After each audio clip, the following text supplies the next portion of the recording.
लोगों के बारे में सोचना ही छोड़ दो, चाहे वह अपने करीबी ही क्यों ना हो। खुद पर ध्यान दो, खुद के ऊपर काम करो, खुद को कैसे बदलना है, इस विषय पर हम आज एक आपको कहानी सुनाएंगे। तो चलिए शुरुआत करते हैं। बहुत समय पहले की बात है। एक बहुत ही बुद्धिमान सन्यासी एक जंगल के पास अपनी कुटिया बनाकर रहा करता था।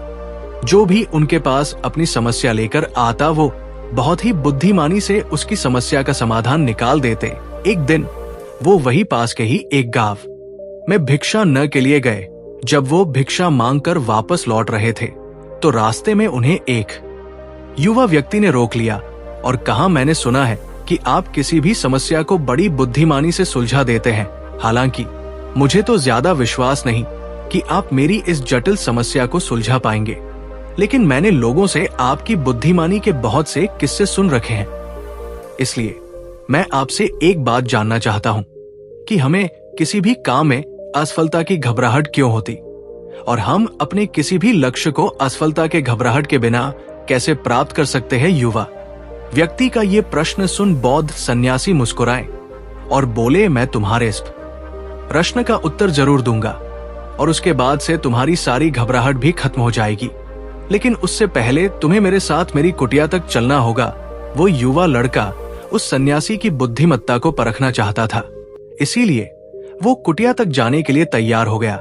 इसके बाद वो बौद्ध सन्यासी उस लड़के को अपने जंगल के पास बनी कुटिया में लेकर आए, लेकिन तब तक शाम हो चुकी थी, इसीलिए वो भोजन करके सो गए। अगले दिन जब वो उठे तो बुद्धिमान सन्यासी ने उस लड़के से कहा, चलो आज मैं तुम्हें जंगल की सैर करा के लाता हूं। और वह दोनों जंगल की तरफ निकल पड़े। कुछ देर बाद बुद्धिमान सन्यासी ने उस लड़के को एक गुफा दिखाई और कहा, चलो मैं तुम्हें उस गुफा की सैर कराता हूं। लड़के ने कहा, चलो, मुझे भी जंगल की गुफा देखने की काफी दिनों से इच्छा थी। इसके बाद वे दोनों गुफा के अंदर चले गए। गुफा के अंदर काफी अंधेरा था, लेकिन थोड़ी देर बाद बौद्ध सन्यासी चुपके से गुफा से बाहर निकल आए और उस गुफा के द्वार को बाहर से बंद कर दिया। उस लड़के ने गुफा के भीतर से बहुत आवाज दी कि मुनिवर कहा है, आप कहां चले गए, मुझे जवाब क्यों नहीं दे रहे। लेकिन बहुत देर तक कोई जवाब ना मिलने के बाद वो घबरा गया और घबराकर गुफा के द्वार की तरफ भागा। जैसे ही वो गुफा की प्रवेश द्वार पर पहुंचा, वो हैरान रह गया, ये क्या, यहाँ तो किसी ने गुफा के द्वार को बाहर से बंद कर दिया है। अब मैं बाहर कैसे निकलूंगा। अब वो अकेले उस अंधेरी गुफा में काफी भयभीत और परेशान हो गया। वो सोचने लगा कि कहीं उस सन्यासी ने उसे मारने की योजना तो नहीं बनाई थी। अब वो गुफा में इधर उधर घूमकर बाहर निकलने का रास्ता ढूंढने लगा। वह गुफा में काफी देर तक इधर उधर भटकता रहा, लेकिन उसे बाहर निकलने का कोई रास्ता नहीं मिला। अब उसे जोरों की प्यास और भूख भी लग रही थी, इसीलिए वो शांत होकर एक जगह बैठ गया। तभी उसे एक सुरंग से सूर्य की रोशनी आती हुई दिखाई दी, और उस रोशनी आने वाली सुरंग तक पहुंचना बहुत ही कठिन था, क्योंकि चारों तरफ बस अंधेरा ही अंधेरा था और वो सुरंग भी काफी ऊंचाई पर थी। पर फिर भी वो तुरंत उठा और अपनी सारी भूख प्यास को भूलकर अपना सारा ध्यान उस गुफा से बाहर निकलने पर लगा दिया। काफी मेहनत और प्रयास करने के बाद वो उस सूर्य की रोशनी आने वाली सुरंग तक पहुंच गया और कुछ दूर तक उस सुरंग में ही ऊपर चढ़ता गया। तभी अचानक उसे वो सन्यासी हाथ आगे बढ़ाता हुआ दिखाई दिया। वो लड़का झट से उस सन्यासी का हाथ पकड़कर बाहर आ गया और बाहर निकलते ही उस सन्यासी को गुस्से से चिल्लाकर कहा, मुनिवर, आप पागल हो गए हैं। आप मुझे अंधेरी गुफा में अकेले छोड़कर आ गए। आपको पता है मैं कितना भयभीत हो गया था और मुझे कितने जोरों की प्यास लगी है। उस सन्यासी ने मुस्कुराते हुए उसे पानी दिया और कहा, अब मेरी बातों को ध्यान से सुनना।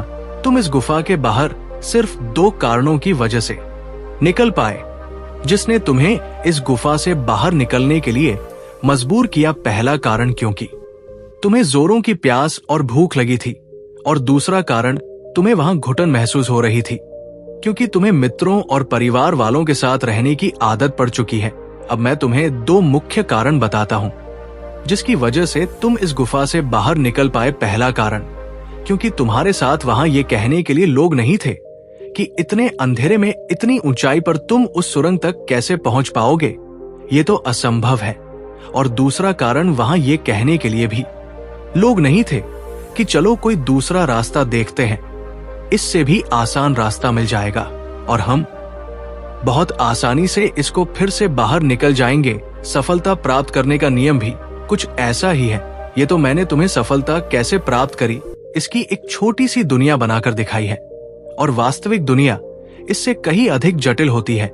वहां हमें सलाह देने के लिए बहुत से फलत लोग मिल जाते हैं जो खुद तो कुछ कर नहीं पाए, लेकिन हमें ज्ञान देंगे कि ये मत करो, ये बहुत कठिन है, ये तुमसे ना हो पाएगा, इससे अच्छा तो तुम वो काम कर लो, उसमें तुम्हें निश्चित रूप से सफलता मिल जाएगी। और ऐसे ही वो हमारे दिमाग को भटका कर चले जा और हमें खुद पर संदेह होने लगता है।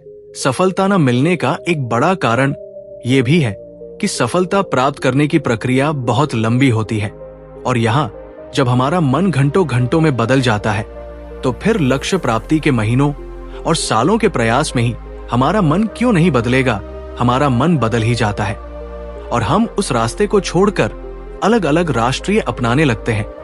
गौतम बुद्ध अक्सर अपने शिष्यों से कहा करते थे कि परेशानियां हमें तभी दिखती है जब हमारा ध्यान हमारे लक्ष्य पर नहीं होता, और ये बात 100% सही है। जैसे जब एक तीरंदाज तीर मारने वाला होता है तो वो अपनी एक आंख को बंद कर लेता है और दूसरी आंख से सिर्फ लक्ष्य को देखता है, तब जाकर वो अपने लक्ष्य को भेद पाता है। ठीक इसी प्रकार हमें सफलता का डर तभी लगता है जब हमारा ध्यान अपने लक्ष्य पर ना होकर रास्ते पर आने वाली कठिनाइयों पर होता है। तो तुम इस गुफा से बाहर इसीलिए निकल पाए क्योंकि तुम्हें गुफा के अंदर सुरंग से आने वाली रोशनी के अलावा और कुछ दिखाई नहीं पड़ रहा था। अगर उस गुफा के अंदर प्रकाश होता तो तुम वहां के बड़े बड़े गड्ढों और कीड़े मकोड़ों को देखकर डर जाते और वहीं भटकते रह जाते। इसीलिए अपना सारा ध्यान केवल अपने लक्ष्य पर टिकाए रखो और आसपास क्या हो रहा है, लोग क्या बोल रहे हैं, उस पर ध्यान देना बंद कर दो। तुम्हारे मित्र और रिश्तेदार क्या कर रहे हैं, उन्हें सफलता मिली कि नहीं, ये सब देखना बंद कर दो और केवल खुद के काम पर ध्यान दो। फिर देखना कि जब तुम्हारा समय आएगा तो लोग खड़े होकर तुम्हारे लिए तालियां बजाएंगे। और इतना कहकर वो बुद्धिमान सन्यासी मौन हो गए। उस युवा लड़के ने कहा, मुनिवर आपने तो आज मेरी आंखें ही खोल दी। आपने कही हर एक बात में ही मुझे बुद्धिमानी नजर आई। आप सच में बहुत बुद्धिमान हैं, इसीलिए सभी आपको बुद्धिमानी का लोहा मानते हैं। मैं आपको वचन देता हूं कि आज से मैं मेरे मन को कभी भी असफलता के डर से नहीं सताऊंगी। मैं अपना पूरा ध्यान सिर्फ अपने काम पर लगाऊंगा और जल्दी ही एक सफल व्यक्ति बनकर दिखाऊंगा। इतना कहकर उस लड़के ने बुद्धिमान सन्यासी का धन्यवाद किया और वापस अपने गांव चला गया। तो दोस्तों चलिए इसके बाद कि इससे भी अच्छी कहानी की शुरुआत करते हैं। पुराने समय की बात है। नगर में रहने वाला सबल नाम का एक लड़का अपनी जिंदगी से बहुत निराश था। उसकी निराशा का कारण ये था कि वो अब तक कुछ भी नहीं कर रहा था।